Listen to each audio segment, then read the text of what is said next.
ಬನ್ನಿ ವೀಕ್ಷಕರೇ, ನಮ್ಮ ನಿಮ್ಮೆಲ್ಲರ ಹೊಸ ಚಾನೆಲ್ಗೆ ಸ್ವಾಗತ.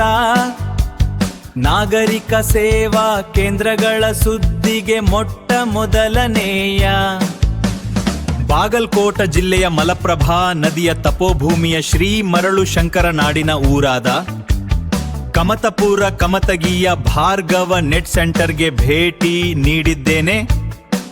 ಇಲ್ಲಿ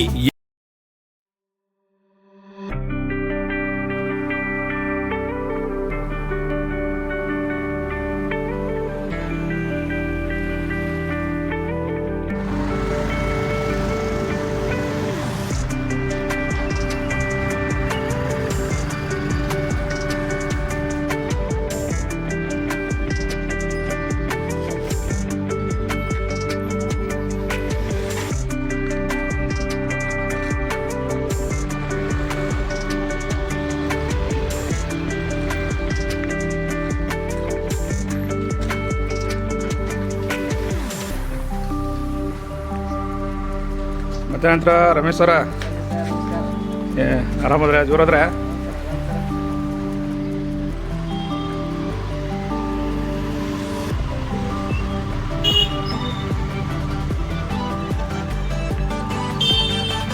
ನಮ್ಮ ಕಮತಿಗೆ ರಮೇಶ್ ಗುಳೇದವರ ಶಾಪಿಗೆ ಬಂದಿದ್ದೀವಿ, ವಿಸಿಟ್ ಮಾಡ್ತಾ ಇದ್ದೀವಿ. ದಯವಿಟ್ಟು ಶಾಪ್ನಲ್ಲಿ ಅವರೆಲ್ಲ ಸೇವೆಗಳನ್ನು ಕೊಡ್ತಾರೆ. ರೈತರು ಮುಖ್ಯವಾಗಿ ರೈತರಿಗೆ ಕೊಡ್ತಾ ಇದ್ದಾರೆ ಅವರು, ಓಕೆನಾ.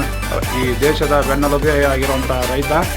ಸೊ ಮೇನ್ ಪೋಸ್ಟರ್ ಹಾಕ್ಕೊಂಡಿದ್ದು ನಮ್ಮ ಕಮಿಟಿಗೆ. ಇಲ್ಲಿ ಯಾರೂ ಹಾಕ್ಕೊಂಡಿಲ್ಲ, ಸ್ವತಃ ನಾನೇ ಹಾಕ್ಕೊಂಡಿಲ್ಲ. ಹೇಳ್ಬೇಕಪ್ಪ ಅಂತಂದ್ರೆ ನಮ್ಮ ಆತ್ಮೀಯ ರಮೇಶ್ ಗುಳೇದವರು. ರಮೇಶ್ ಅವರೇ, ಈಗ ನೀವು ಯಾವ್ಯಾವ ಸರ್ವಿಸ್ ಕೊಡ್ತಾ ಇದ್ದೀರಾ? ಓಕೆ, ಬಂದ್ಬಿಟ್ಟು ರೈತರ ಸೇವೆ ಭಾಳ ಮಾಡ್ತೀವಿ ಸರ್. ಈಗ ನಮ್ಮಲ್ಲಿ ಇರ್ತಕ್ಕಂಥದ್ದು ಐಡಿಯಪ್ಪ ಅಂತಂದ್ರೆ ಸಿ ಎಸ್ ಸಿ ಐಡಿ ಒಂದು. ಆ ಸಿ ಎಸ್ ಸಿ ಒಳಗಂತರೂ ಕಾಮನ್ ಆಗಿ ಸಿ ಎಸ್ ಸಿ ಒಳಗೆ ಇರ್ತಕ್ಕಂಥ ವರ್ಕ್ ಎಲ್ಲ ನಗರ ಪರಿಸ್ಥಿತಿ ಒಳಗೆ ಇರ್ತಕ್ಕಂಥ ವರ್ಕ್ ಜಾಸ್ತಿ ಅದಾವೆ. ನಮ್ಮ ಕಡೆ ಹಳ್ಳಿ ವಾತಾವರಣ ಇರೋದ್ರಿಂದ ನಾವು ಬೆಳೆ ಒಂದು ಮಾಡ್ತೀವಿ. ಪ್ರತಿ ವರ್ಷ 3 ಸಾರಿ ಬರ್ತದೆ. ಸುಮಾರು ಎಷ್ಟು ವರ್ಷ ಮಾಡಾತಾರೆ ನೀವು ಸಿ ಎಸ್ ಸಿ? 2 ವರ್ಷ ಸರ್. 2 ವರ್ಷ ಆಯಿತು. ಓಕೆ, ಈಗ ನಿಮ್ಗೆ ತೃಪ್ತಿ ಕಂಡಿದ್ದೀರಾ ನಿಮ್ಗೆ ಸಿ ಎಸ್ ಸಿ ಒಳಗೆ? ಎಲ್ಲ ಸಿ ಎಸ್ ಸಿ ಒಳಗೆ ಹಲವು ಕೆಲಸಗಳದ, ಬಟ್ ನಮ್ಮಲ್ಲಿ ಅವು ಎಲ್ಲ ನಡೆಯಲ್ಲ. ಬಟ್ ನಡೆಯೋದು ಒಂದೇ ಬೆಳೆ ವಿಮೆ ಒಂದು. ಬೆಳೆ ವಿಮೆ ಈ ರೈತರಿಗೆ ಮುಖ್ಯವಾಗಿ ಬೇಕಾಗಿರೋದು ಬೆಳೆ ವಿಮೆ. ಪಿ ಎಂ ಕಿಸಾನ್ ಈ KYC ಸಂಬಂಧಪಟ್ಟ ಸರ್ವಿಸ್ ಮಾಡ್ತೀವಿ. ಓಕೆ, ಭಾಳ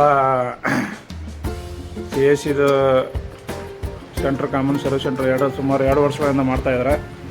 ಸೊ ಒಳ್ಳೆ ನಮ್ಮ ಕಮತಿಗೆಯಲ್ಲಿ ಸಿ ಎಸ್ ಸಿ ಸೆಂಟ್ರ್ ಒಳ್ಳೆ ಹೆಸರುವಾಸಿಯಾಗಿದೆ. Bhargava net centre, common service centre. Okay, thank you Ramesh sir.